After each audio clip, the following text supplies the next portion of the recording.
right before we start, just a quick announcement. As you may have seen in the email, I don't know if you read it carefully. This Please God will be the last of the series on the Rav.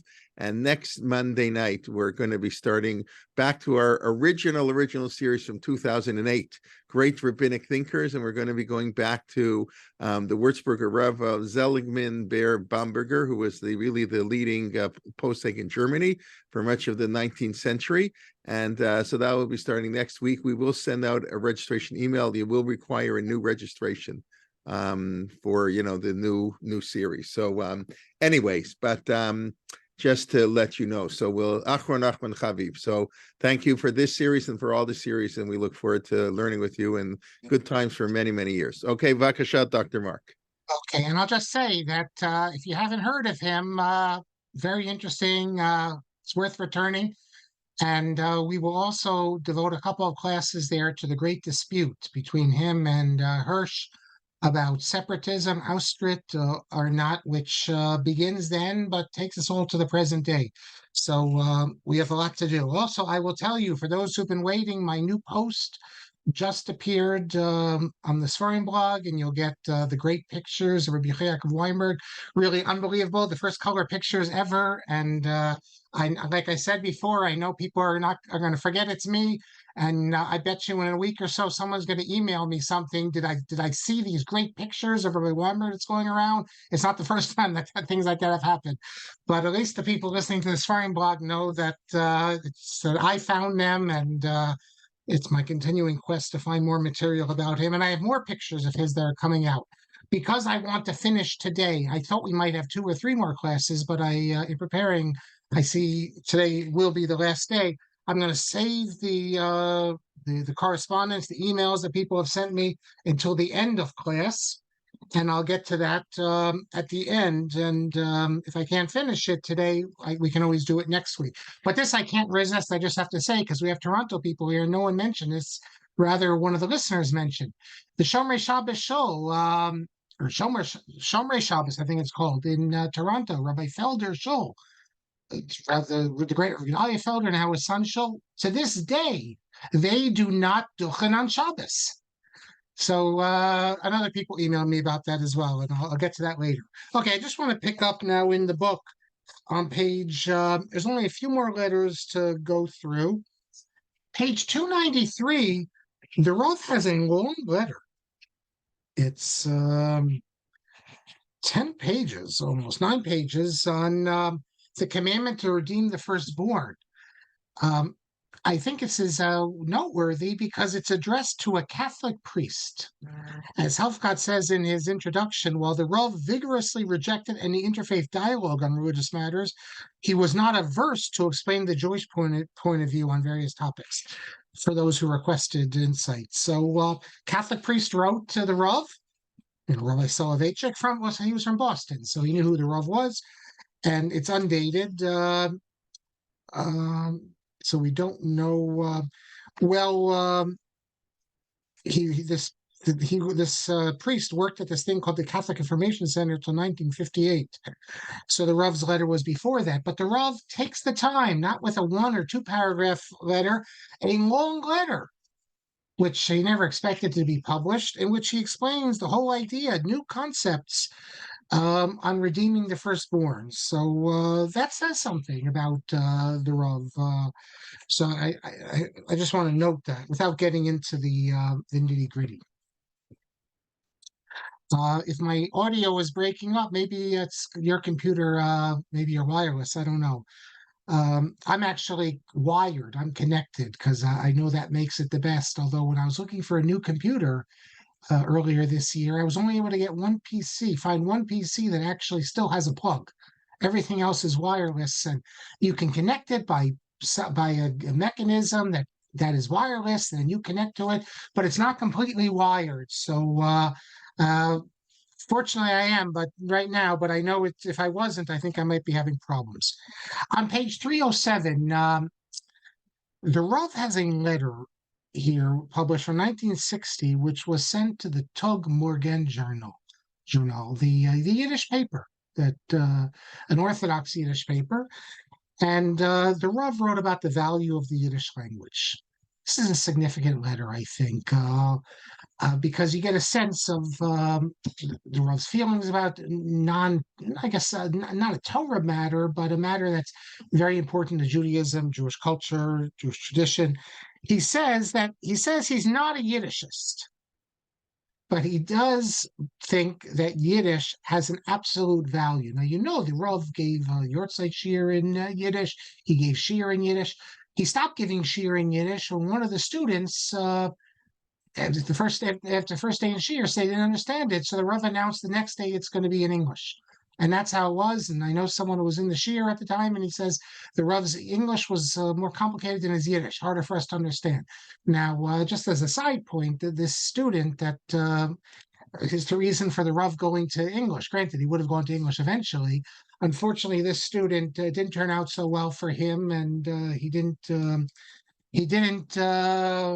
I don't think we want to give him the august title of student of the Rav because of how his life turned out. I don't need to go into details, but he was a rabbi in New Haven. So if you know the story, fine. If you don't know the story, you can look it up. He's doing time, a long time, for his unfortunate criminal misdeeds. So he says that I'm not a Yiddishist. He doesn't believe that Yiddish has an absolute value, but he says I'm a Gemara Yid. And this is an important point he makes, that holiness and absoluteness are not always identical. He says that there's two ideas of holiness. There's gufei kedusha, something that's intrinsically holy, and tashmishe kedusha, objects of holiness. And he gives an example. When, if there's a fire on Shabbos, and let's just assume theoretically it's in an area where you don't have to be concerned that the fire is going to spread, or anything like that. So we don't say you just put out the fire in any way you want to, but it says that halacha has ruled that in such a case when there's a fire, not only do you rescue the Torah scroll, but the cover in which it is wrapped must be rescued. Not only the tefillin is rescued, but also the tefillin bag. Why? Because they're tashmishe kedusha. They don't have inherent holiness, but they wrap the item that has holiness. The Rav makes a similar comment about the Israeli flag. Obviously, the Israeli flag doesn't have kedusha, but it has a semi-kedusha, like tashmishe kedusha. We know that martyrs, if someone is killed, al kiddush Hashem, we bury the person together with his garment, his blood-soaked garment.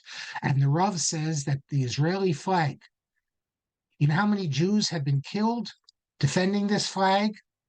That this flag, what it stands for, and therefore the flag, here's an example where the Rav is like very Zionistic, waxing eloquent, I can even say, that the flag is Ramosha Feinstein, when he's asked about having a flag in a show, his attitude is like a flag, it's a flag from the heretics, but if you want to have it, you can have it in the show. The Rav sees this as akin to holiness, because it's this flag that is connected to so many people who've died al Kiddush Hashem.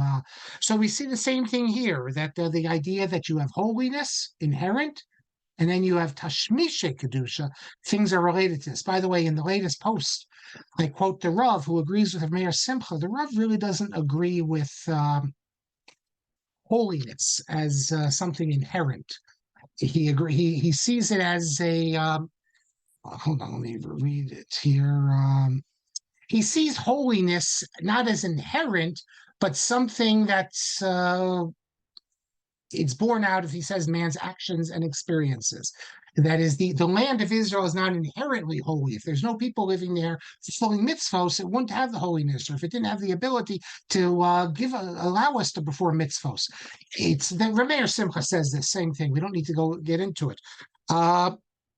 But so the Rav, though, is speaking, obviously, tefillin, because of what we do with tefillin and the Sefer Torah. So he says that Yiddish has no intrinsic holiness, but he says it's in the category of tashmishe kedusha, which have to be defended at all costs. After all, he says, is there any more beautiful container, in which Torah has been wrapped in, as it were, than Yiddish? Who spoke Yiddish, he says? The Ramah, the Marsha, the Gaon of Vilna. Every single great Torah scholar in Europe for hundreds of years spoke Yiddish, taught Torah in Yiddish, thought in Yiddish. As such, Yiddish is valuable, and Yiddish needs to be preserved. He says it's the language of the Baal Shem Tov, the Mezrich Shamadik, the Alter Rebbe. That's the language they revealed Maisa Bereshis in. It's Rechaim of Volozhin and all, etc. This is how the Jewish masses express their faith in Yiddish. To this day, he says, the eminent Rosh Yeshiva deliver their shirim in Yiddish. Such a container is certainly holy, and it's a great merit to defend this. Okay, well, then how far do you go in defending it? This is in 1960. By 1970, it was a completely different story, even for the Rav. I don't know what that means for us today. I'm fortunate that I can understand much of the Rav's Yiddish and other Yiddish, but that's because of German. I wasn't zocha to be brought up speaking Yiddish. Some of you were, and you went to yeshiva. I mean, it's sort of like you can't put the genie back in the bottle. What are you going to do? You're going to start. Yes, if people want to take Yiddish in college, it's a nice thing, but for our communities, it's become of I guess it's entered the realm of the arcane or of antiquarian interest. It's not something that, unless you're, becoming a scholar in Jewish history, that you want to read the Yiddish papers. It's something that we have to put to the side. Although the Hasidim, not the Litvish, but the Hasidim, I think it's amazing. You go into Kiryas Yoel, and it's not all the Hasidim. It's only some of the Hasidim, but you still see the little kids speaking the Mama Lashon, and it's great that someone is carrying it on. You can go to the Catskills. They have this farm up there for secularist Yiddishists. And you have a number of secular people. There's been a revival of Yiddish. You have the Yiddish Book Center in Massachusetts. You have YIVO, and there has been a revival of Yiddish. But what's a revival of Yiddish? You have a few people, studying it, and you have some Yiddish festivals. But it's never going to be a language of the masses anymore, and that's just the way it is. And we can't create a Volksschule or anything, but it would be nice. It would be very nice if our high schools even, would teach Yiddish as an option. Unfortunately, not only don't teach Yiddish as an option, even languages is tough to get to. We have day schools in America, high schools, where they don't teach any languages anymore at all. Instead, they teach coding. That's the language. And I know that in other schools, they have an option. You could take a Spanish or coding. And that's it. And that's Yiddish, forget it. Who's going to sign up for it? When I was in high school, I asked the principal, could he offer a course in Latin? I thought, why not take Latin? I don't think there's one I shouldn't say that, maybe Ramaz, but I don't know of any Jewish high schools that teach Latin. But the principal, to his credit, said to me, if you can get enough people to take the course, I'll offer it. He said, and it's actually, if you know Latin, there's a lot of jobs you can get. It's a seller's market because there aren't that many people left to teach it, and there still are schools that want it. But needless to say, at my high school, other than yours truly, there wasn't anyone else interested in Latin, so it wasn't going to happen. But Yiddish, Tashmishe Kedusha. Okay, on I'll skip the next couple letters. One is to Pinchas Peli. Pinchas Peli published one of the most important writings of the Rav before, the explosion of writings of the Rav, namely on repentance, Ahla Tshuva. If you've never read it, I recommend checking it out. A couple of years ago in Shul on Yom Kippur, I guess he was bored. I don't know, but there was a guy reading Al HaTshuva. Right? I guess it's, out of all the things you're going to read, that's the best thing to read. But you can read it before 1 year before the Yomim Noraim. I read it, and it's really great stuff. And so we have to give credit to Pinchas Peli, who was quite close to the Rav. He's actually the uncle of Dr. Aviad HaKohen, who's written a good deal about the Rav, the dean of the academic college in was it the law school? I forget which one. It's in. Maybe David can remember to help us. But Aviad Cohen, whose father is Rabbi Mordechai Cohen, the longtime Knesset member from the Labor Party. Following that, he has a letter on blowing the shofar and the silent Amida to Rabbi Fabian Schoenfeld. We can skip that. Incidentally, with regard to Rabbi Fabian Schoenfeld, in Rakefet's book on Rabbi Eliezer Silver, he mentions that in Fabian Schoenfeld, he's from England, is a brother-in-law of Emanuel Jacobowitz, but at one of the Aguda conventions, Fabian Schoenfeld attended, I think it was an Aguda convention, and someone made a negative comment about Fabian, use a Goyish name, and Rabbi Eliezer Silver replied that, there's even a Tosafist named Peter. And we discussed this in the past. One of the Baalei Tosas is named Peter. So if you can be named Peter, you can be named Fabian. But I think his Hebrew name is Shraga Feivel, as I recall. But very, very close student to the Rav. After this, there's a letter to Shaul Lieberman, the one we know a good deal about. 18 classes we had on Shaul Lieberman, so he doesn't measure up to the Rav. This is our 21st class, but we a good deal about Shaul Lieberman. And take a look at my post today. Something from Rav Shaul Lieberman I included, and I have more stuff in the next post on Rav Shaul Lieberman. This is just about a Torah matter they discussed. I mean, the Rav begins by saying, he calls him my relative, my friend and relative. He says that, we were, what does he say? First of all, he thanks him for the Tosefta Kipshuta, but he says, regarding our conversation that evening under the heavens, I want to deal with what we spoke about. That's what people like the Rav and Lieberman, when they get together, immediately they start talking and learning. I forgot to mention in the previous class, we're speaking about Rav Volk, who also was a bit of an adversary of the Rav. And I told you about this memoir that the man described Rav Volk from the Telz Yeshiva. I forgot to mention that he also says he came to New York once. This is a South African from Litza, from Telz, who went to South Africa, the rabbi, and then went to, what's his name? I forget his name, Bloomfield? Whatever his name was. So he describes how he comes to New York and he calls up his old friend Rav Volk on the phone, and Rav Volk says to him, come visit me so we can learn together. I mean, that's what Rav Volk wanted to do. The next letter is a couple letters. The next letter is a short letter, which is by Dr. Mursky of YU, a great scholar.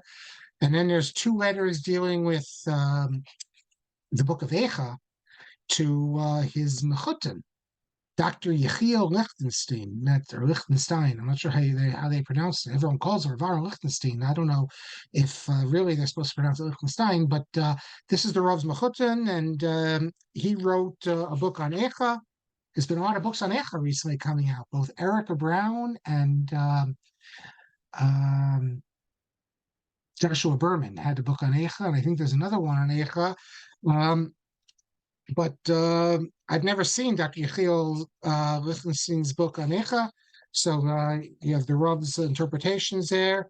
And finally, I just want to pick up with letters, the third to last letter on page 331.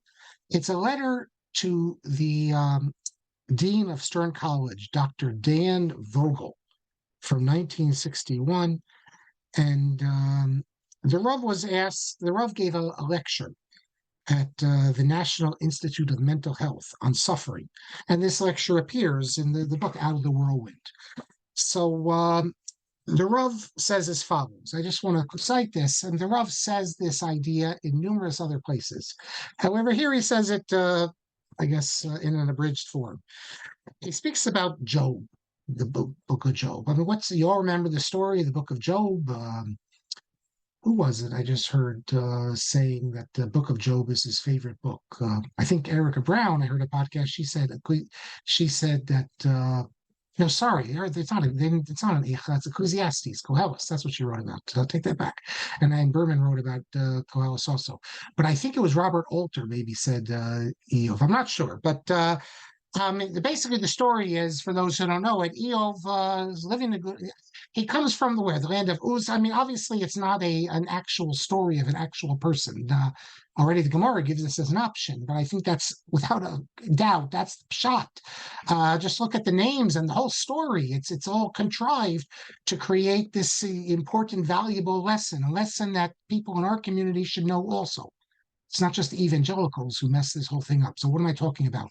Well, Eov has everything, all the good life. And then the Satan says, well, Eov is such a good person. He says to God, because everything is good with him. Make it a little difficult to him. And then see what happens. He'll curse you, he'll reject it all. So God sends all sorts of trials and tribulations.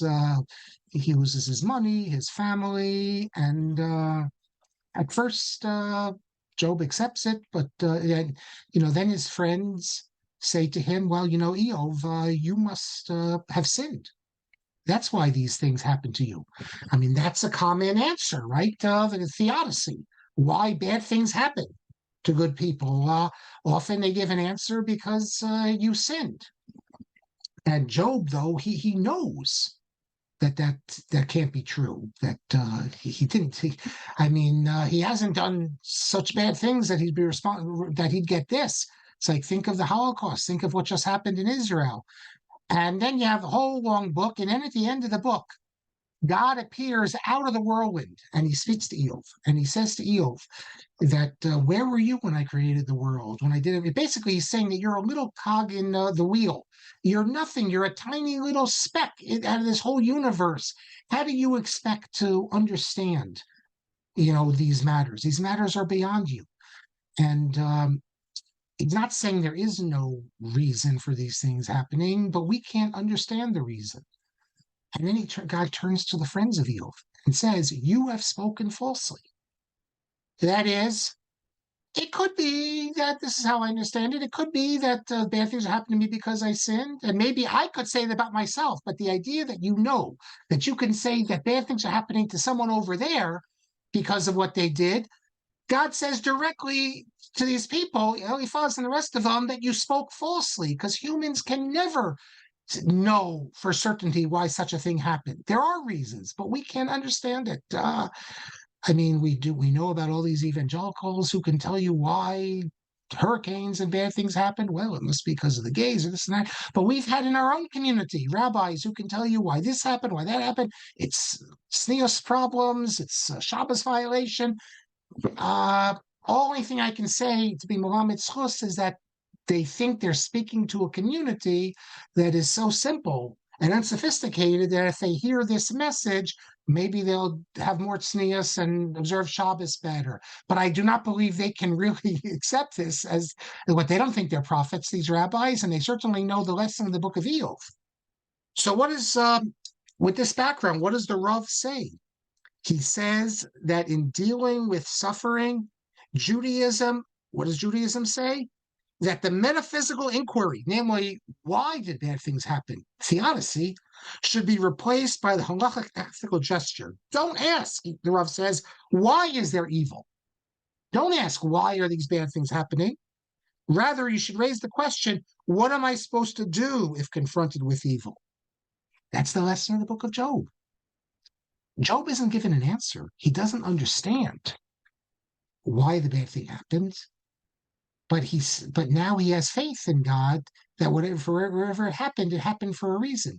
So he doesn't have an answer, but he no longer has a question, because it's not for us to understand these matters. Now, of course, easier said than done. And maybe this falls into Yitz Greenberg's comment that don't try to explain evil unless you'd feel comfortable saying it sitting next to a parent whose child is dying of leukemia. But nevertheless, that is the lesson of the book of Eov, that there's things that we can simply not understand. And I don't think that falls into the Greenberg trap, because at the end of the day, we have no explanations. And the honest person at a funeral, when faced with a tragedy, will acknowledge that. The rabbi will acknowledge, we don't understand. We can't understand everything in this world. And that's the lesson of Eov. And we have to deal with the evil and the suffering and see what to do with it. And the Rav repeats this again and again. And he's very actually contemptuous of attempts to explain. He doesn't, not just because it's unsophisticated and it's assuming the role of prophet to explain evil, but he thinks it really undermines a basic Jewish value in that God wants us to deal with suffering in the unquestioning way that Eov in the end comes to terms with it, that these are things beyond our ken. But this doesn't mean we give anything up. No, this is part of life, and we go forward. It's the duty of man to meet the challenge, namely the challenge of evil, boldly and courageously. Suffering is not to be purposeless. Rather, out of it emerges the ethical norm, the call for repentance or self-elevation. So that's what evil and suffering is about, how we are going to respond to it, what we are going to do about it. We're not God, and we can't understand everything in this world. And as far as the Rav is concerned, we're not supposed to try to understand it, because that's not our role. And he says, and I think this has a lot of relevance in Yonah Dioma for what's going on in Israel right now, man was summoned to defy evil and try to eliminate it. That's our job. The Rav says he doesn't want us to philosophize about the nature of evil within the framework of theodicy. Rather, our job is to fight it relentlessly and to convert it to a constructive force. So powerful words from the Rav, and he elaborates on this at greater detail in other places. The second to last, no, the last letter, we're up to the second to last letter, actually, I should say, is a letter to the great Yiddish author, Chaim Grade. I've spoken of Grade on numerous occasions. Grade, who starts out as a student of the Chazon Ish in Vilna. And when I say a student, the Chazon Ish was not a Rebbe. He didn't have lots of students. He had like one student in Vilna, Chaim Grade. When he came to Israel, he had other students. You can count them on two hands, the students there. One was Tzvi Yehuda, who spoke for Torah in Motion once. If you go on YouTube, you can find I gave a talk, me and Benny Brown gave a talk. They honored Tzvi Yehuda. And I spoke about the letters, because some of the important letters, in fact, I think the most important letters in the collected letters of the Chazon Ish are addressed to none other than Tzvi Yehuda, who I wrote on the Svarim blog about. You can see him. But Chaim Grade, he then has a break. He breaks with the Chazon Ish and this lifestyle. He becomes a secular Yiddish writer, but he still loved the Chazon Ish. There's a letter in the letters of the Chazon Ish to Chaim Grade, actually, after he became irreligious. Chaim Grade couldn't go to Israel as long as the Chazon Ish was alive because he couldn't face him. Knowing what he became, he was happy to be a secularist and wanted, but after the Chazon Ish dies, he goes to Israel and he goes to the Ger cemetery and he writes a poem which has been translated to Hebrew, I don't know, maybe English as well, about who the Chazon Ish was. And in the Haredi world, they love this poem, even though they usually don't like non-religious. The Chaim Grade, they think that he's something special. Also, of course, Tzemach Atlas, the yeshiva, his description of the Chazon Ish there is, in the Haredi world, they love that also, because they say he has the best description of the Chazon Ish. In general, it's an amazing work, talking about the Musar movement and everything. Lieberman loved Chaim Grade. He said that Chaim Grade should have won a Nobel Prize, not Isaac Bashevis Singer. People like Lieberman thought Isaac Bashevis Singer were basically semi-pornographers creating scandal in their writing, but Chaim Grade really gave us a vision of a world. And after World War II, it was a lost world. I know I heard this from Alan Nadler, who was he knew Chaim Grade quite well. In fact, he brought Chaim Grade to speak at Harvard. I posted once the video of Chaim Grade speaking at Harvard. He told me that Chaim Grade was very annoyed because everyone wants to come to speak to Chaim Grade. What do they want to speak about? They all want to speak about the Chazon Ish. No one's coming to speak to Chaim Grade about his writings and everything. They all want to speak about the Chazon Ish. Because the non-religious, most of them don't know Yiddish, or most of them don't know that world. And the Orthodox, they all want to speak about Chazon Ish. I'll also tell you something else he told me. So he picked up Chaim Grade. Tversky invited Chaim Grade to come to Harvard. He gave 2 talks, I think, on Yiddish literature. So on the way, Nadler was driving him there. Grade said he was hungry. So he said, where to eat? So Grade pointed to something. He said, Burger King. So he goes to Burger King and he orders like a hamburger.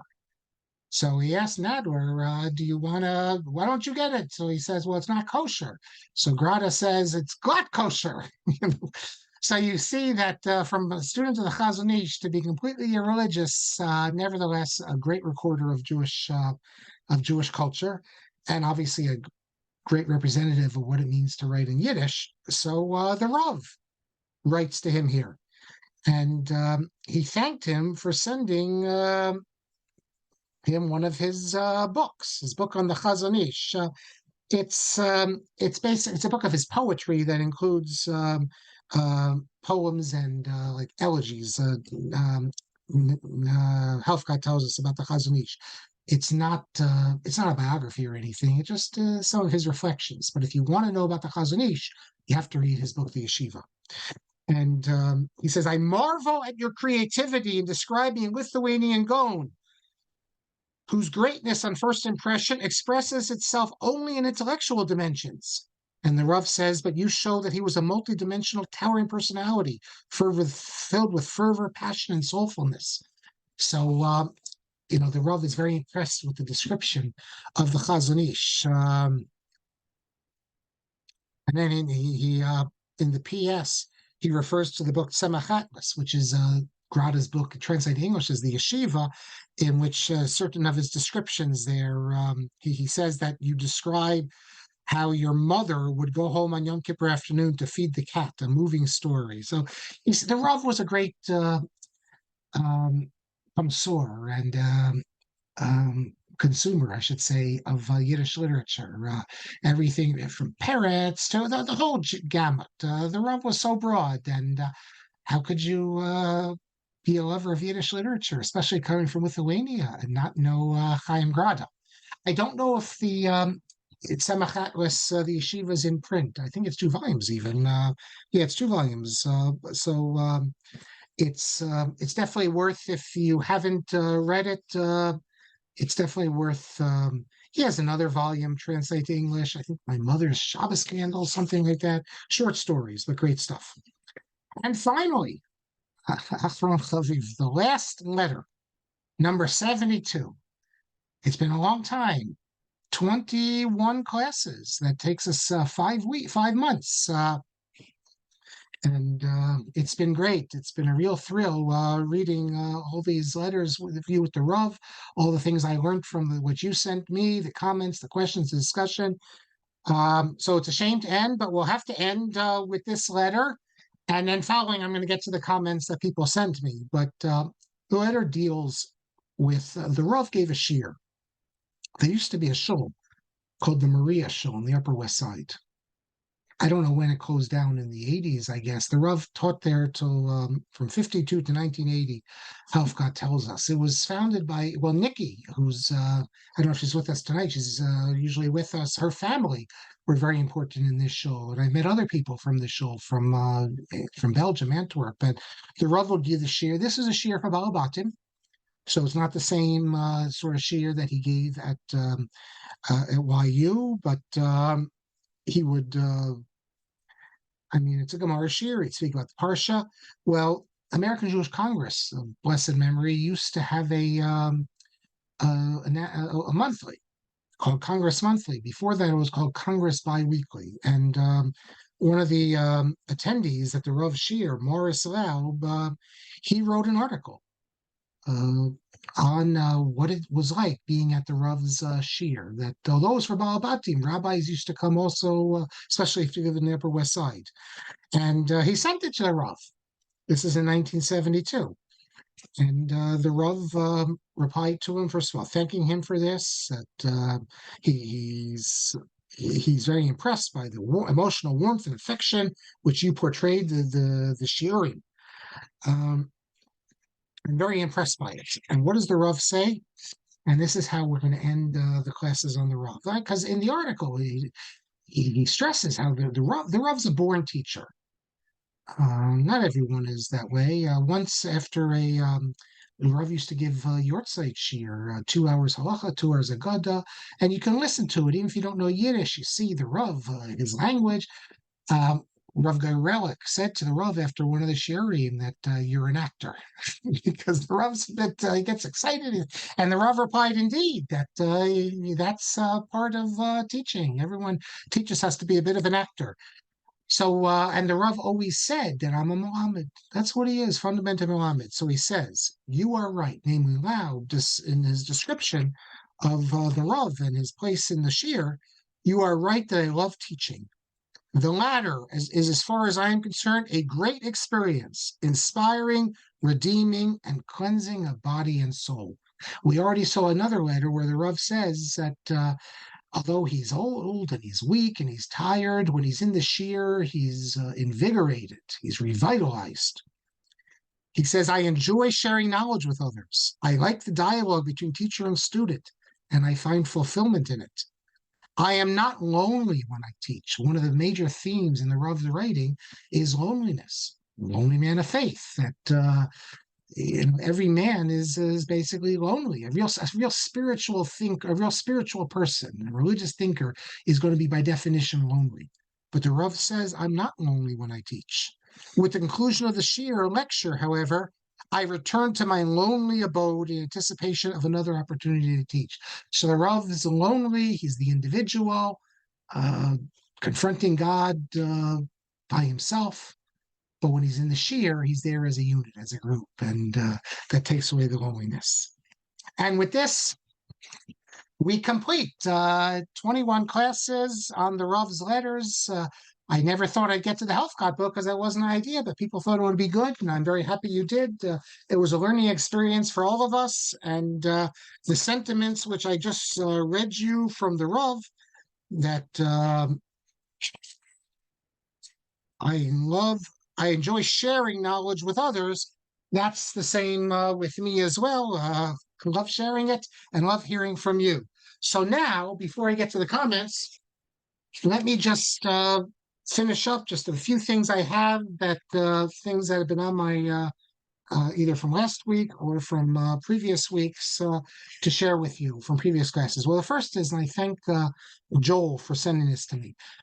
If you haven't seen this, I recommend it. There is a publication that's come out a number of volumes now. It's called Sorba Mirabanan. What it is it's put out by the Mizrahi. And since I mentioned Mizrahi, let me just note that the head of the Mizrahi, the revitalized Mizrahi movement, Rabbi Doron Perez, his son is among the people kidnapped by Hamas. I mean, it's amazing how many people they're holding, and the way they cynically use them to delay the invasion or get points in the press, whatever it is. So that's very unfortunate. But he's been involved in a real revitalization of Mizrahi, and they come out with this volume. I don't know how often, but on different themes. In fact, my shul just started 2 days ago between Mincha and Ma'ariv, a Chabura on Hilchos Shabbos using the Sorba Mirabanan. So they have on different issues there. And one of the issues deals with Hilchos Talmud Torah. So I don't have it in front of me. I just have the page that was sent to me. They deal with the study of Gemara for women. And I have to say, for the Mizrahi movement, I think they should have been more accurate in how they describe things. Because in speaking about women and studying Torah, they give the Chavetz Chaim's view, they give the Satmar Rebbe's view, that well, you know, the Satmar Rebbe, that basically no learning, Eros Moshe, Rav Mohammed, but then they have Rav Soloveitchik and Rav Lichtenstein. Now listen to how they summarize Rav Soloveitchik. I just have the summary, not all the pages. Women are permitted to study Gemara for the same reason as the Chavetz Chaim permitted other subjects. It is necessary to study high-level Torah material to maintain a Jewish commitment in the modern world. That is the Rav, the fact that today we're faced with the breakdown of tradition, and we need to educate women. They're educated in secular pursuits. We need to educate them in Torah. That is how the Rav's grandson, by Meir Tursky, explains the Rav's position. It's very traditional then. It's just the Chavetz Chaim, although today we just add Gemara because women say are more sophisticated, so we need to give them Gemara. This is not how Rabbi Wurzburger understood the Rav, and it's not how Rav Lichtenstein ever explained it. So I would say that there's a lacuna here. If they wanted to do this properly, they should have said there's a dispute among the Rav students how to understand him. But the next is, I would say, completely out of line, and that's Rav Lichtenstein. And they say for Rav Lichtenstein, women may study Gemara based on the logic of the Chavetz Chaim, similar to the Rav, and that is absolutely incorrect. The Rav Lichtenstein's position was not that there's a heter, that women are forbidden to study Gemara, but today, because of Eis Lasos, it's an emergency measure, we have to change things, therefore there's a, quote, heter for women to study Gemara. For Rav Lichtenstein, women were never forbidden to study Gemara. It wasn't done in those days because that wasn't the society they needed. But it's not that it's from the Chavetz Chaim, that perspective, if we could somehow recreate the old society, then women would be forbidden to study Gemara. That's not that's not Rav Lichtenstein's perspective. And Rav Lichtenstein certainly thought he was following his father-in-law's perspective on this. You can just look at how the Rav Lichtenstein writes about this, how his daughter, they explain Migdal Oz, the same. This isn't, they're not having advanced Talmud study where they learn the Ketzosa Choshen and learn, Reb Chanan Wasserman, Kovetz B'Yorim, because it's an emergency measure and there's a heter and we need, no, they think, Rav Lichtenstein thought there's a value in and of itself for women to learn. The fact that it's only in modern times that we do this that's because of outer society. It's not because it's a heter. And that's really, it's usser, but it's just es lasos, that sometimes we can go against halacha in the name of a larger good. That's not how Rav Lichtenstein saw it. And I trust him that he knew what his father-in-law's position was. And if you look in my new post today, I make the exact same point about, I reviewed a book, a very nice book, by the way, by Benji Levy. But he wants to claim that the Rav's position, that Rav Aaron's position differs from the Rav when it comes to how to regard apostates like Brother Daniel. We went over the Brother Daniel. We went into great detail on Brother Daniel. And it's not true. The Rav Lichtenstein's article, his famous article, Brother Daniel, is designed to explain the Rav's position. And as I say in my post, knowing how close they were, this must have been written under the guidance and in consultation with the Rav. The idea that Rav Aaron's position in that article is somehow at odds with the Rav is no. This is the Rav. The Rav Aaron wrote it to explain the Rav's position. So I have to say that I'm disappointed in the Tzorban Rabbanan that they did not get this right. At least about Rav Aaron Lichtenstein. About Duchening, so I told you about the Toronto show of Rabbi Felder, the Shomer Shabbos show, and I mentioned also how this was a very, very popular practice in years past. I cited sources that say that. I'm a little surprised. If you look in the Aruch HaShulchan, it must have been in the Aruch HaShulchan's area. It was not a popular practice because the Aruch HaShulchan says that this used to be a popular practice. But he says in our day, Kavar Nispata B'Yemenu. The practice of not duchening on Shabbos has basically disappeared in our day, and he gives a reason. Because this minhag, he says, does not have a tam v'reach. It has no valid reason.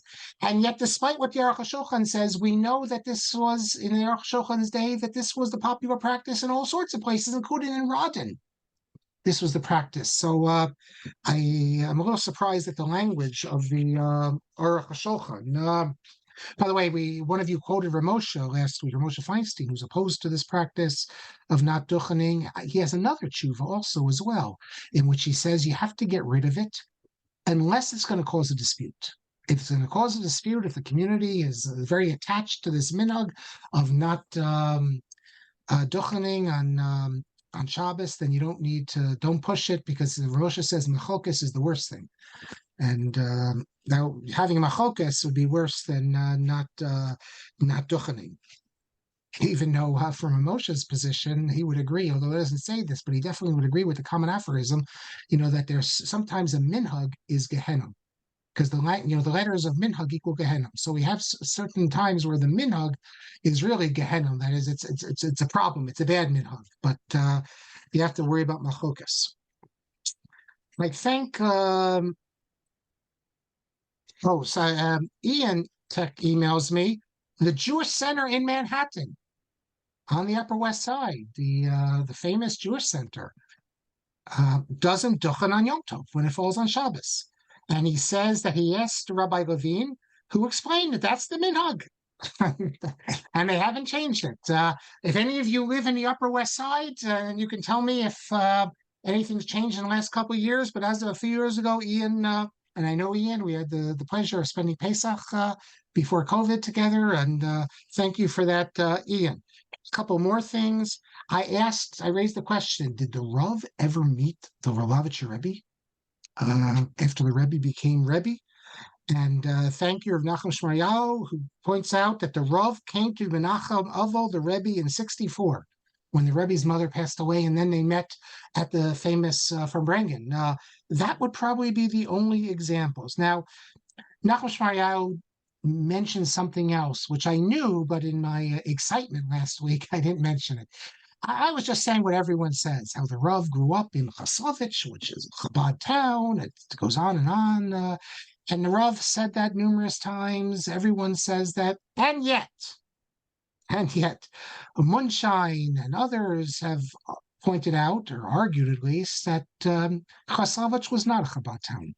It was a Misnagdic town. And yes, there was Chabadnikim there, but they were a minority. So why does the Rav portray it as Chabad? I don't have an explanation.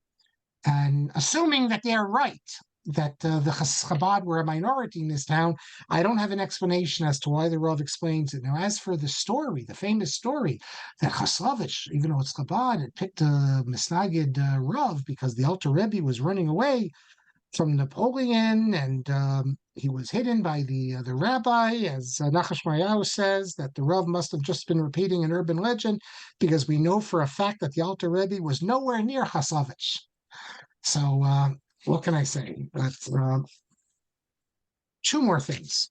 I'd listened to one of the talks, we dealt with the Rav, and I published it in the post. That's why I thought of it again on today, about reheating on Shabbos.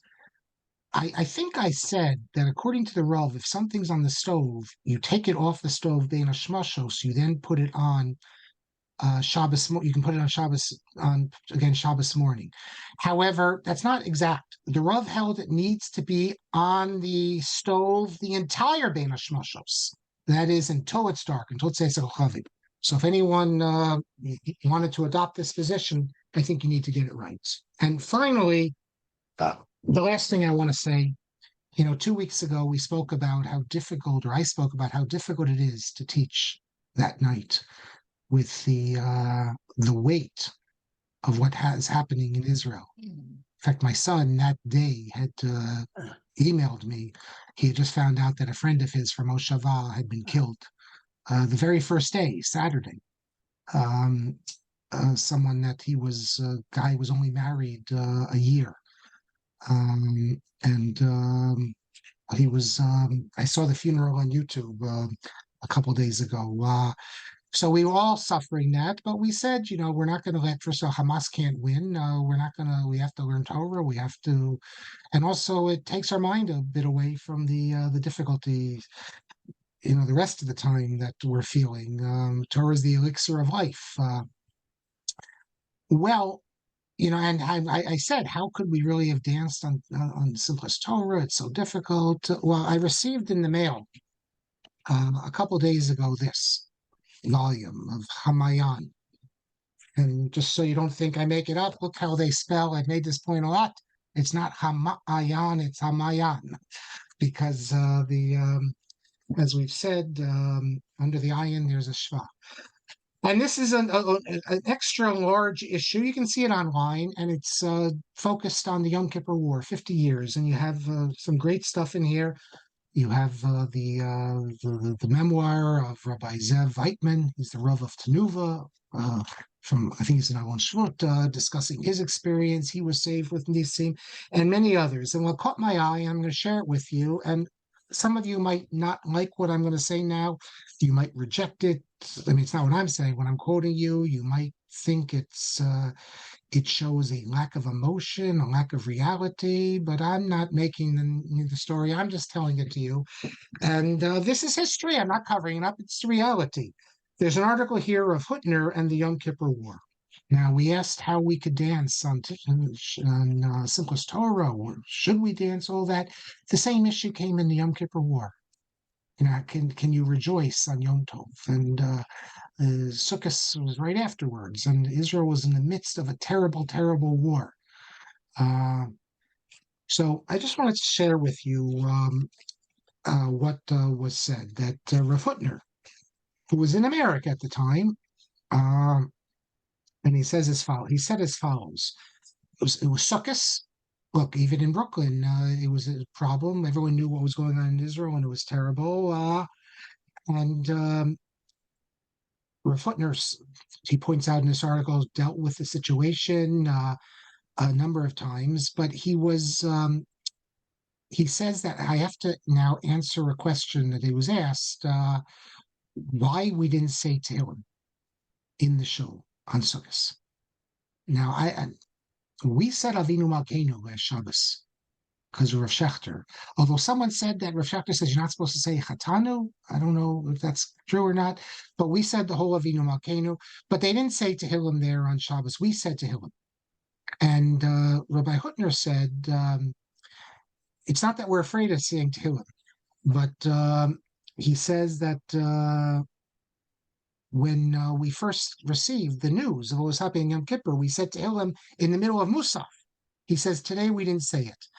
And he says,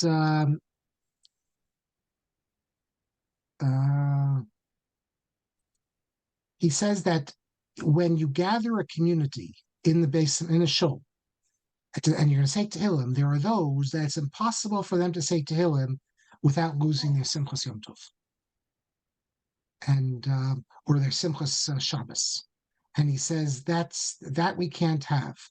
And he says to say Tehillim, to say we're going to say Tehillim, and we'll assume that it's not going to affect our Simchas Shabbos, Simchas Yom Tov. He says that we can't do that. That most people, they can't do that because it does create sadness. And I can tell you, 100% that when we said Tehillim, Mimamakim, and the others that we said on Shabbos, it definitely took away some of our Simcha. So maybe we should take away some of our Simcha. Maybe it's appropriate. But Rav Hutner thought it wasn't appropriate. And we have other examples of great rabbis who heard about a death on Shabbos. And, these are superhuman people. Even the Rav, as I recall, he heard about his brother's death, maybe it was on Shabbos, and he didn't affect him. So this is Rav Hutner. And Rav Hutner's attitude was that on Shabbos and Yom Tov, we don't do anything to take away from the Simcha, and that means on Simchas Torah you would dance. And if you'd ask Rav Hutner, I have no doubt he would say, apart from this reason, we're not going to give Hamas, or the Arabs, the victory. It's enough they killed our people. We're going to let them destroy our Yom Tov. We're not going to give them that. My question is, but what? How can you not? I mean, we're not superhuman. But that's what Rabbi Hutner says. I know it might upset some of you, but I wanted to share that. But it's not, and it goes further, because in the article they also quote the Lubavitcher Rebbe, and the Lubavitcher Rebbe was also asked in the same year about this, and no, sorry, it wasn't asked.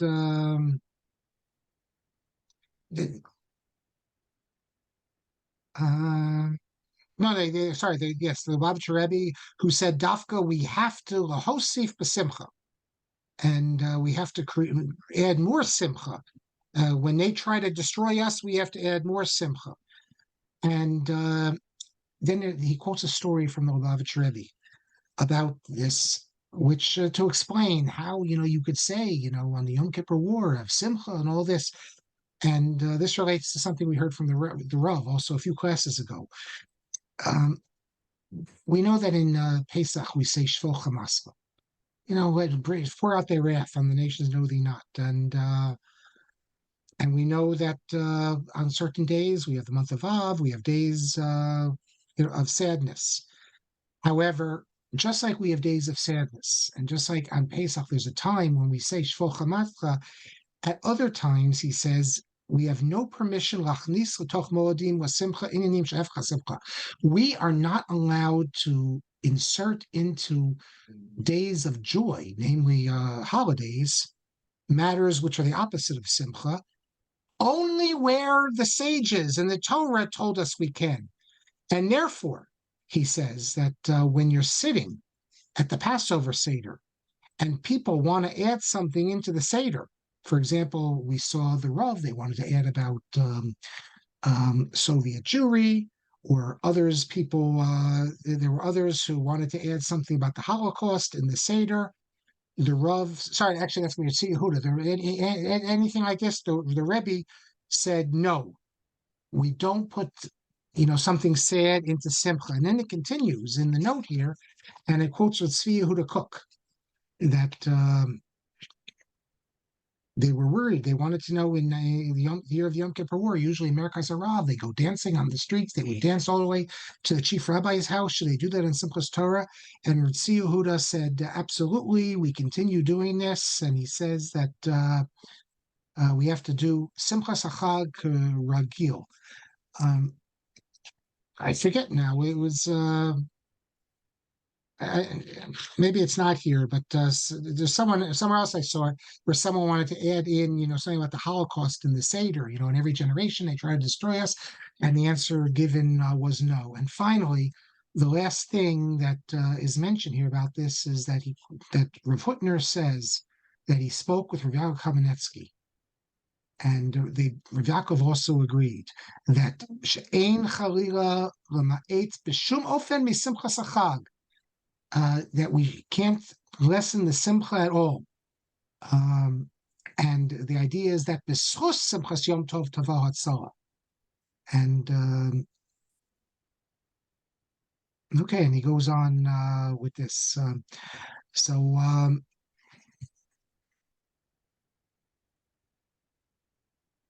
Okay, after he says, actually, then he continues something else. When they were with the Balabatim, he says they wouldn't say Tehillim, but later at the Masiba of the Chag of B'nai Torah, B'nai Torah, Footner says there's Yesh Barosham Makom Laniach Shnei Tefillin. It's a play on this idea that tefillin. They used to, you have to have room for two tefillin. In fact, that's how I used to wear Rosh Hashanah Tam. No more Tehillim. So Rav Hutner says that with B'nai Torah, yeshiva students, they're sophisticated Torah Jews enough to know, he thinks, that they will understand that there's no stira to say Tehillim and also have Simcha on the Chag. But when it comes to the masses, he says the Balabatim, they won't understand that. And what can I say? I'm not one of the B'nai Torah. I'm just a Balabas, because I have to say that it did take away from my Simcha Shabbos. There's no question. Not that long, but at least, that time, the 15 minutes or so. But I don't feel bad about that. And that makes me, if I wasn't a part of the mitzvah Simchas Yom Tov, what can I say? But it's, this is something that's consuming me day and night, and I'm not going to apologize for it. And I think a lot of people would agree with me, but that doesn't make it right. At the end of the day, if I can interrupt for 1 second. So I'll end Marc, with this, Rabbi Kelman. Yeah. No, I was just going to say, Rabbi Felder, I when I came to shul on Simchas Torah, I heard you were talking about Rabbi Felder and Shomer Shabbos. So him and Rabbi Miller, who's the head of the Lakewood Kol in Toronto, they canceled Hakafot, which I found very, that's the message we had heard, that they had canceled Hakafot. And, I think it's, there's a lot more than pure halacha that goes into this. But that Rav Tzvi Yehuda said absolutely not. He said to continue. Rav Tzvi Yehuda's attitude was that, right. I think there is a difference for people who live in Israel and people who live in Chutz La'aretz. I think people live in Israel, it's much more important. They try to, I don't know. That's what I think. I don't know if they people, whatever. It's complicated. But anyways, you can go through the questions in the some of the. Okay, I will get to that. Probably I can tell you because I have someone who listens, who's from. He has many contacts in the really right-wing extreme Hasidic world, and he is shocked because life goes on in normal there. And he said they couldn't understand why he was so upset. And so I don't know. And that's true. I was in obviously the if we say Avinu Malkeinu, Rav Shachter says to say Avinu Malkeinu. You can't say Avinu Malkeinu and not be affected. So he obviously doesn't hold like we just saw. So let me get to the questions and comments before we end this session. Someone privately, Mel, I see your text. It's a big tragedy, unfortunately. David says, as a student of Rav Aaron Lichtenstein, I can attest I always prefer listening to shirim in Hebrew or English, which was a level far higher than my English, and he also spoke slightly lower when speaking in Hebrew. But yes, David, all I would say, though, is Rav Lichtenstein, his native language is not Hebrew. So it makes sense that his English would be higher than Hebrew. Rabbi Soloveitchik learned English. How old was he? He's born in 1903, so he learned English after his 30s, and he becomes a master of the English language. And it's not his first language. It's not even his second language. His first language is Yiddish. His second language is Russian. I assume he knew Polish or Russian. His second language is German, sorry. I assume he knew Polish and Russian to a certain extent. So that's what makes it so incredible. And I read you some of the things. His ability with the language, the English language, the Rav, granted, it's an ability that he got from reading. No one speaks like that, but still, it's one of the most impressive things about the Rav, the way he was able to write. And writing's the hardest thing. Learning to speak a foreign language is much easier than actually, and obviously the easiest to understand it, then to speak it, and to write in it is so difficult. And you're dealing with geniuses here. That's all I can say. Geniuses. David also says another significant halacha is that those who are killed because Hashem do not undergo a tara as the manner in which they are murdered, as the manner in which they are murdered does not necessitate conducting a tara. Thank you. Mel says that a member of the IDF Chevra Kadisha was on the David Bashevson podcast, and he explained that they do not do a tara for the victims of Hamas. I assume, therefore, also they bury them in their clothes that they were killed in, because that's the halacha. As far as I know, that's the uncontested halacha. That's what the Rav quotes to say that about to prove that the flag has kedusha. So I don't know. By the way, I'm going to be on that podcast soon. I was supposed to be on it already, but That's right. because of what's going on, it's being pushed off. The Bashevkin. Mark says, "Would I say the same thing about Ladino? I mean, would the Rav say the same thing about Ladino?" Well, it's not just Ladino. It's Judeo-Arabic. Ladino was the language of Jews in the Ottoman Empire, Turkey, Greece. The Jews in the Arab world spoke Judeo-Arabic. I guess he would say the same thing about it. Ladino's undergoing a bit of a comeback as well. I guess so. You're right. Why should we be ethnocentric here, focusing on the Yiddish, not about the other Jewish languages? Nissen says the flag is patterned after the talus. Black stripe on ours may have originally been blue, like it's Piyot Chelos. Yeah, this is something I find very interesting, Nissen, because they say the flag is patterned after the talus, and even if you look in the Mishnah, I believe it's the Mishnah Berurah, not the Aruch HaShulchan, he mentions blue in a talus, and yet in traditional communities you never see blue. I've never seen a blue talus. It's only the religious Zionists who have blue and white. You go to yeshiva, so if blue was ever used as a talus in Eastern Europe, which we have testimony it was, when did blue ever disappear from our talisim? And how come it's not frum to wear blue? I don't understand. If anyone can find the answer to that, I'd like to know. I think it's the Mishnah Berurah who mentions blue as well. Zoomer just says Temple Mount may be intrinsically holy even though there's no Jewish present there. Debating Gemara. Look, the Rav's whole idea, and with Meir Simcha's whole idea about there not being any inherent holiness, can be contradicted by many sources. And the Rav I quote, he says about Nida also. There's many sources that contradict it, but they have this idea, and either they can interpret all these other sources, or they say that these sources are not in line with the mainstream. Kellner, in his book, thinks that this is the Rambam's position as well. Yocheved says that Rav Shatter quotes the Rav Kedusha Beretz Yisrael. He said in a drasha that when Yeshua's army conquered the land, they brought the Aaron with the Luchos oil, and this action is what made the land holy, not a mystical inherent holiness. Yeah, but I could show you many sources that say otherwise. I guess the Rav would say, look, we have the Rav on tape where someone challenged him at one of the Archikolos and says, but the Maharal says this. And he says, the Maharal is not in our tradition. He means my tradition, I guess. So if that's going to be your answer, then of course. And the Rav discounts many views that he thinks are not in line with what he thinks is in his approach to understand Judaism. That is the approach he follows. He doesn't deny that these exist, but he says that this is not my approach. So when he argues a certain way about Tuman Torah, he thinks this is the most authentic. Or Kedusha, this is the most authentic way to read it. We have But here Mark, yeah. I just want to mention that the Rav being the Rav, he contradicts himself, and in a shir on Lech Lecha, he quotes the Ramban, and he makes a big deal about the kedusha of Eretz Yisrael, the inherent kedusha is what pulled Abraham. He sensed it somehow. So, I know the you know, Rav has a lot of he says it both contradictions. ways. Right. The Rav has a lot of contradictions. It's a question that people have raised. There's a lot of contradictions.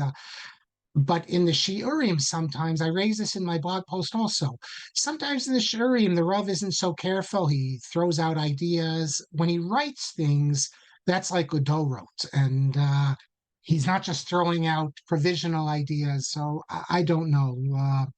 I mean, the Rav also challenges the Ramban's view and about Eretz Yisrael. And in the Rav Thinking Loud, he says we can't accept the Ramban on this. We just can't accept it. So that's an issue, the contradictions in the Rav. So we have Ricky that in Montreal, there's a lot of Bells families and they all speak Yiddish. A pleasure to hear. Okay, yes, it's Bells, it's Bobov, it's Satmar. I can tell you that my family in Israel, the Hasidim, they're Ger Hasidim. It's an interesting divergence here because the boys, their first language is Yiddish. In the house, the parents speak English, Hebrew. So the people grow up, and the boys go to yeshiva, and everything's in Yiddish. So I shouldn't say it's their first language, but they know Yiddish. They're fluent in Yiddish, although they don't speak it among each other. The girls, however, go to Beis Yaakov, where they don't learn Yiddish. So the girls don't even know Yiddish. It's not like the Satmar and I guess the Bells and others, where the family, in the family, they grow up speaking Yiddish. My cousins, in the family, they speak Hebrew, and the girls don't even know Yiddish. So that's of interest. Marc says we need to differentiate those keeping Yiddish alive because it's worth keeping alive, and those who use Yiddish as a vehicle for avoiding corrupting English. Okay. And Rabbi Kelman says even Hebrew is barely taught today. Almost no Ivrit anywhere in America. It's a problem. You go to France, you can speak to anyone in Hebrew. All the Jews there, all the Jewish schools, they give them a great Hebrew education. I'm told in Latin America, the same thing. You go to Jerba, forget it. No one there speaks English, but everyone, including boys, girls, everyone, they all speak Hebrew. We don't have it. I don't know why we can't do it. If you send your children to the French school in America, they'll learn to speak fluent French. I'm not sure. Is it that we don't have the teachers or I know in my high school we couldn't do it because the Rebbe's couldn't speak it. They're from the yeshiva world. And how many Rebbe's can you find that do Ivrit? I don't know. But Marc says that Frisch taught Latin for a while. Okay, that's nice. And Dr. Aviata Cohen is at Sharia Mishpat. He's a Gush graduate. Martin says there's a 2000 book called The Jewish Divide Over Israel, a series of essays on Jewish writers who were hostile for Israel. I wrote an essay for the book on Thomas Friedman. It's available from Amazon. Thank you, Martin. Yes, you sent me that years ago. I just have to say that Thomas Friedman he's a leftist, maybe progressive, but he fundamentally believes in the existence of the state of Israel. A two-state solution, but he's a Zionist. He believes in Israel. The problem today is that we have Jews, many Jews, who are anti-Israel, who don't believe in a two-state solution. They're like PA and Hamas. They believe in the one-state solution. If you look today, University of Michigan, there's a letter signed by like 8 Jews. My son sent it to me. They claim to be Jewish, anti-Zionist. They oppose the existence of the state of Israel. So today, when we talk about being hostile to Israel, it was bad enough years ago, but now we're talking about people who don't believe in the existence. Peter Beinart and his group, and people even worse than that. We've had Jews marching with Hamas in the rallies. How do I know that? Because I've been reading nonstop all these articles that talk about, now Jews are waking up to the problem on the left, and some of them have been quoting Jews who haven't woken up, and they're out there marching. So if Thomas Friedman was as bad as it gets, I'd say a Shechianu.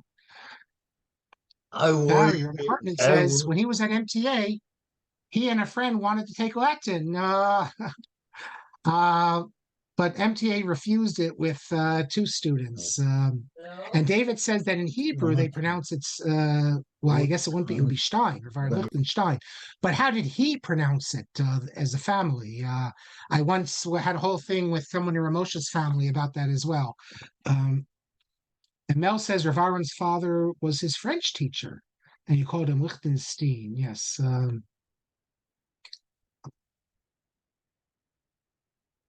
And it was Miriam's son Daniel. David says spending Shabbat with his uncle. Okay. And Samuel says in my Maimonides school we all took Latin. Do they still take it? Have it there? Okay, quickly I'll end it off. And Marc says regarding evil, the notion of not why did it happen, but how do I respond to it? This is really the Rav's thrust and cold duty to faith. As I said, he repeats this again and again. The Rav has certain themes that he repeats again and again.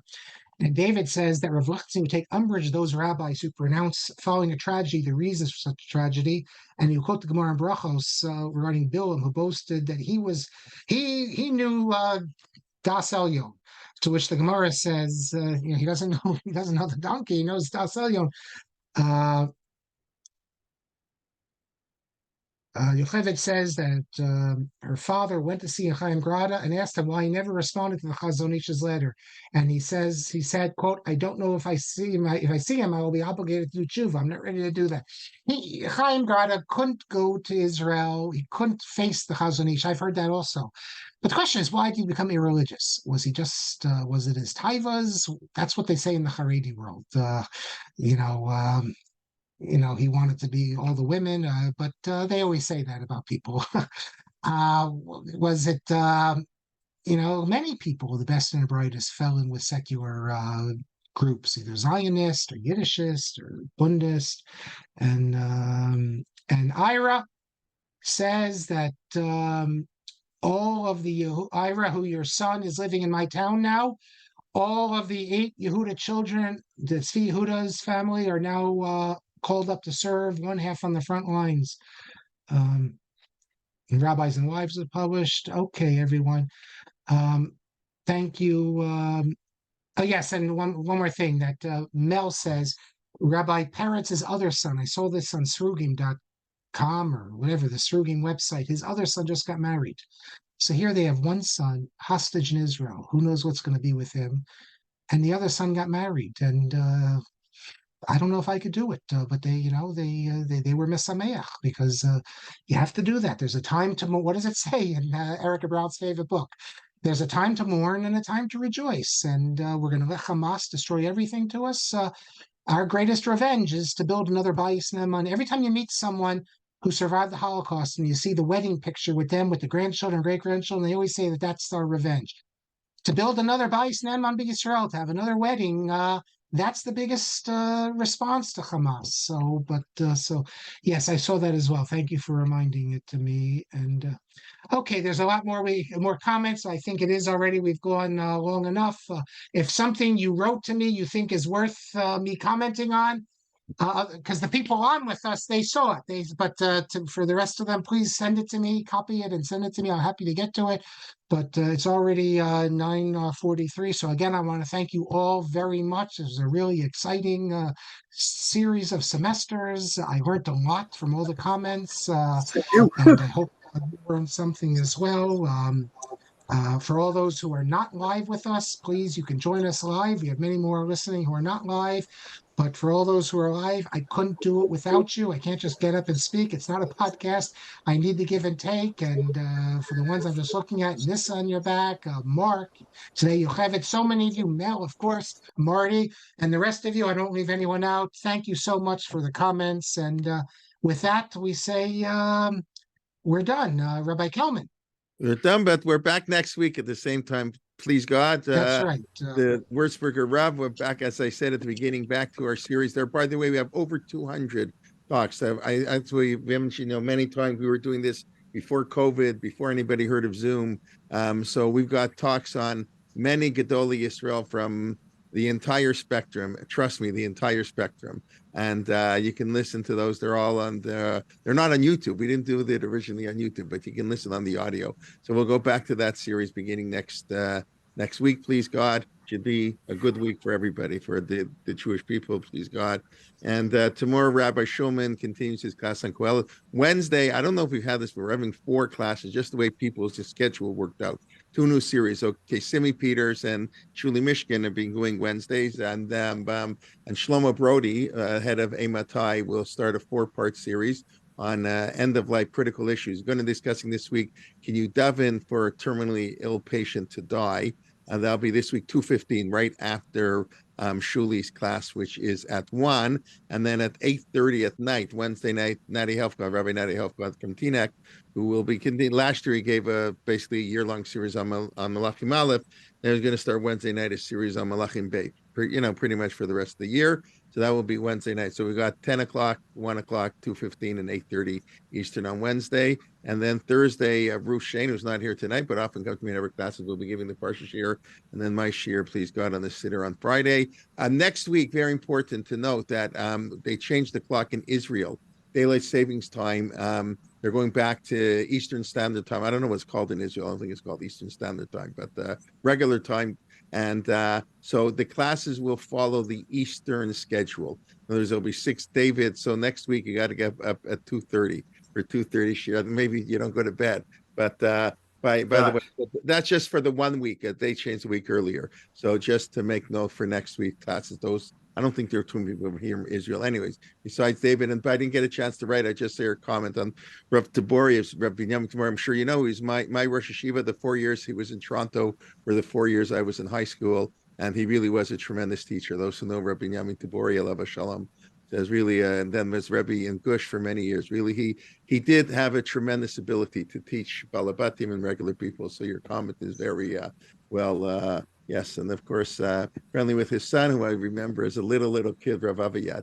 But anyways, it's a small world. Okay, we should. Okay, we look forward to learning with you. And like I said, please God, we should hear B'Surot Tovot. That's nobody knows. Ein lanu mishein elu Avinu Shebashamayim, and let's hope he hears the Avinu Malkenos and all the Shir Malat and all our learning and all our mitzvot bein adam l'chaveiro to bring the Jewish people all together.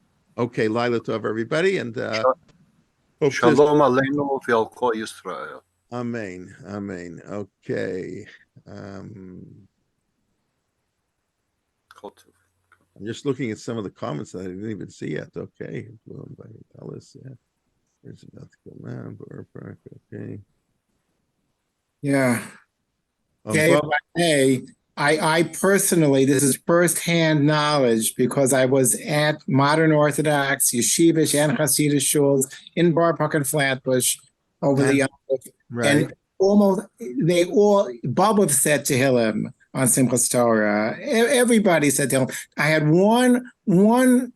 I don't want to say who I saw him on Monday on Israel Chag, and I had one question of him. I said, "Did you say?" Because I know that he is a very big Simchas Torah. You know, he's a Simcha fellow.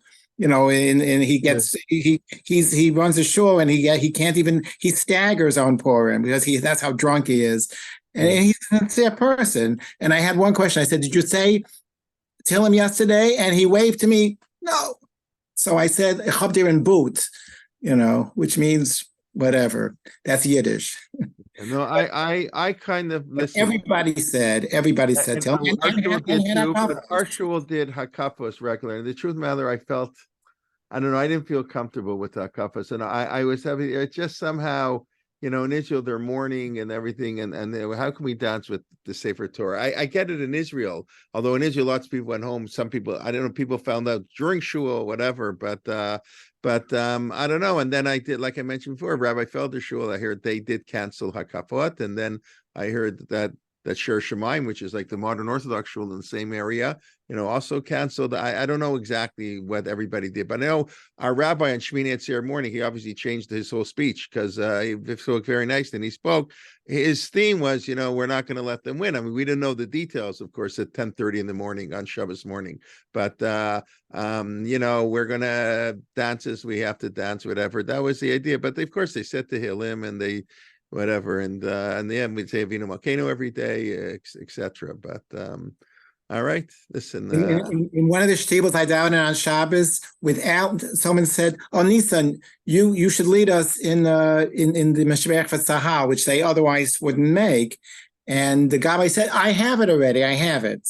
Yeah, so I saw Menachem Bombach wrote an article in Times of Israel. I don't know if people know who he is. I don't even know his exact title, but he's a Vishnitz Chassid, I believe. I'm sorry, he's very into he has pioneared right. Haredi Bagrut, in Israel. Correct.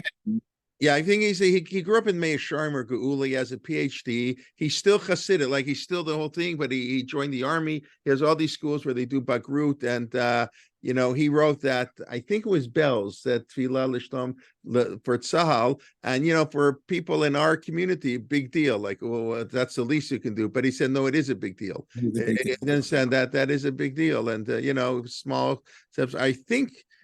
Yeah, because whatever, that is something to whatever. I understand, and David, you can probably concur. I just know what I read in the papers that Charedim have lined up to join the army. I mean, it's not like all of them. Thousands and thousands are lining up. Yeah, so that's pretty amazing, and that is really quite amazing. And listen, like I say, it's a terrible thing, but let's hope at least something good can come out of it, especially the unity of the Jewish people, that people begin to understand each other, because we were so split, especially for the last 9 months. It's been terrible, and whatever. It's sad that it takes to bring it together. But anyways, yeah, so more there, bad, but that's what they say. Their papers are reporting the Haredim joining the army and whatever.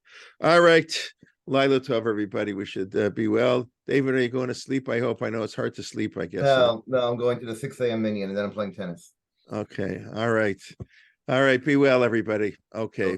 Laila Tov, Kotu. Bye-bye.